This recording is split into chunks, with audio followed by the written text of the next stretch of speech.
नमस्कार दोस्तों, जगत महान न्यूज़ की टीम आपको लगातार अलग अलग क्षेत्र के लोगों से रूबरू करवाती आई है। आज हम पहुंचे हैं जिला परिषद पानीपत के वार्ड नंबर 9 में। हमारे साथ मौजूद हैं ज्योति शर्मा जी, जो कि प्रदीप ब्योली जी की धर्मपत्नी हैं, जो लगातार जनता के बीच में जा रही हैं। अभी चुनाव की कोई भी डेट घोषित नहीं हुई है, लेकिन उसके बावजूद यहाँ पे एक ऐसा माहौल बना हुआ है जैसे चुनाव कल ही होने वाला है। ऐसा माहौल यहाँ के लोगों के बीच में भी बना हुआ है। ज्योति शर्मा जी लगातार लोगों के बीच में जा रही हैं। इनसे जानते हैं कि किस तरह के मुद्दे ज्योति शर्मा जी के सामने लोग रख रहे हैं और क्या ये आश्वासन लोगों को दे रही हैं। ज्योति जी, सबसे पहले आपका स्वागत है हमारे चैनल पे। सर, सबसे पहले तो आपका और हमारे दर्शकों का मैं धन्यवाद करती हूँ। जी ज्योति जी, मैं जानना चाहता हूँ, आप लगातार जो है वार्ड के सभी 8 गांवों में जा रही हैं, तो किस तरह की दिक्कतें आपके सामने लोग रख रहे हैं, महिलाएं रख रही हैं? क्योंकि आप महिला हैं तो महिलाएं अच्छे से आपके सामने बात रख पाती होंगी, और आप उनको क्या आश्वस्त करती हैं? सर, दिक्कतें तो देखो, जब भी इलेक्शन होते हैं दिक्कतें तो हर कोई अपनी बताता ही रहता है। जैसे जैसे चुनाव नज़दीक हैं, चाहे उनको दिक्कतें ना रही हों, लेकिन फिर भी दिक्कतों को लेके तो सामना करना पड़ता ही है।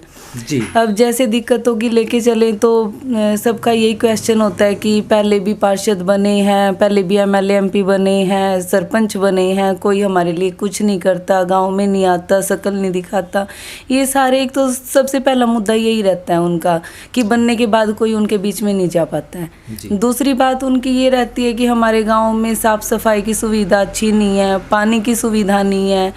ये सारी दिक्कतें जो फेस करनी पड़ रही हैं, इनसे बस हर रोज़ रूबरू होती जा रही हूँ मैं। जी ज्योति जी, जिस प्रकार से मैं लगातार आपके वार्ड में घूम रहा हूँ, लोगों की तरह तरह की दिखते हैं। अभी मैं शहर मालपुर में था तो वहाँ काफ़ी लोग ताश खेल रहे थे।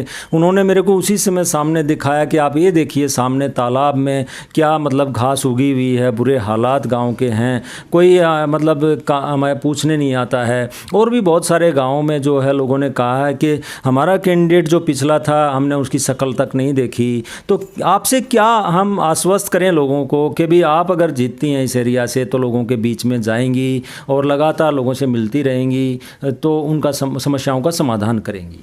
बिल्कुल सर, मैं इस चुनाव में इसीलिए आई हूँ कि सबसे पहले मैं भी एक वोटर रही हूँ। जब मैं वोट डालती थी मेरे भी माइंड में यही बात रहती थी कि सब कोई वोट ले जाते हैं, कोई काम नहीं करता, हमें पूछने नहीं आता। मेरी जो लोगों से जो मुझे शिकायत रही है, तो वो शिकायत अब मुझसे भी लोगों को हो सकती है। मैं सबसे पहले तो इसी शिकायत को दूर करूंगी कि सबसे पहले मैं लोगों का धन्यवाद करूंगी। अगर लोग मुझे बनाते हैं जनता की सेवा के लिए, तो सबसे पहले मैं उनका धन्यवाद करूंगी कि आपने ये मौका मुझे सेवा का दिया है।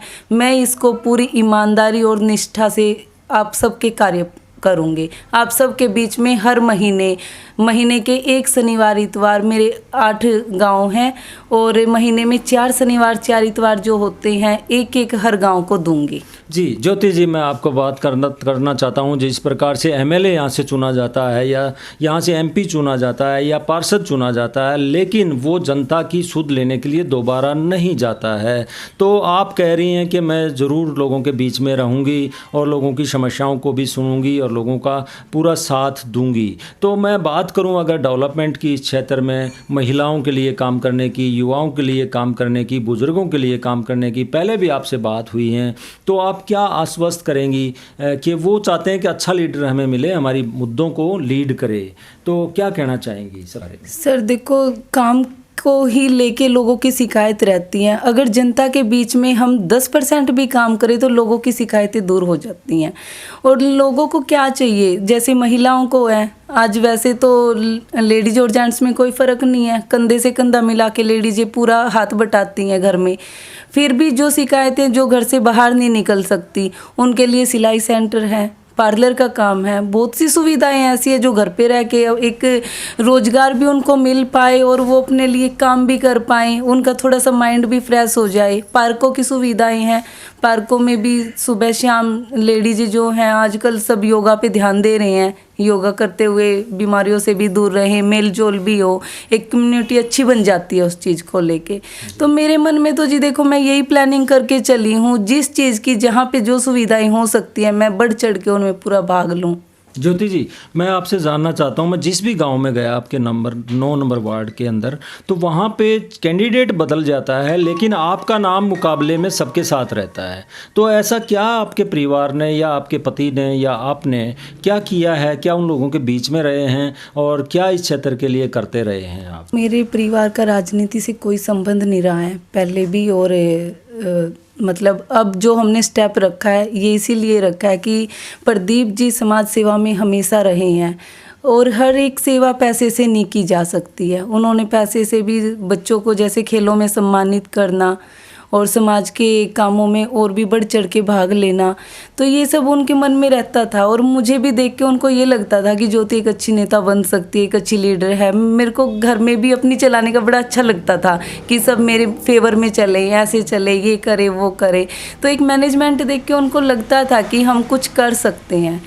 ज्योति जी, मैं कहना चाहूँगा कि जिस प्रकार से आप चुनाव लड़ रहे हैं, तो इस वार्ड को अगर आप चुनाव जीतती हैं तो एक के साथ एक पार्षद फ्री मिलेगा। तो आप अपने वार्ड नंबर 9 की जनता को क्या अपील, क्या संदेश देना चाहेंगी कि आने वाली जो भी डेट होगी चुनाव की, उसके बाद वो आपको किस प्रकार से सनेह, किस प्रकार से वोट से जिताएं? सर, मेरी वार्ड नंबर 9 की जनता से यही अपील है, हाथ जोड़ के मेरी यही रिक्वेस्ट है कि जैसे मुझे डोर टू डोर जाके मेरे वार्ड नंबर 9 से जो 8 गांव रहे हैं, मुझे बहुत प्यार मिला है उन सब के बीच में जाके। कभी ये फील नहीं हुआ कि मैं नई इस इलेक्शन में आई हूँ, इस चुनाव में आई हूँ। और जितना प्यार वो मुझे अब देते हैं चुनाव की डेट आने से पहले, इतना ही प्यार वो डिक्लेयर होने के बाद, डेट को डिक्लेयर होने के बाद, इतना ही प्यार वोट के तौर पे वो मुझे आशीर्वाद दे के आए। जी, तो दर्शकों, ये थी ज्योति शर्मा जो कह रही हैं कि मैं लगातार जनता के बीच में जा रही हूं तो मुझे भरपूर प्यार जनता का मिल रहा है। देखते हैं चुनाव की डेट डिक्लेयर होने के बाद क्या जनता का मूड रहता है और ज्योति शर्मा अगर जीतती हैं तो अपने वादों पे कितना खरा उतरती हैं। कैमरामैन कुलदीप के साथ तेजवीर सिंह, गाँव ब्योली। नमस्कार।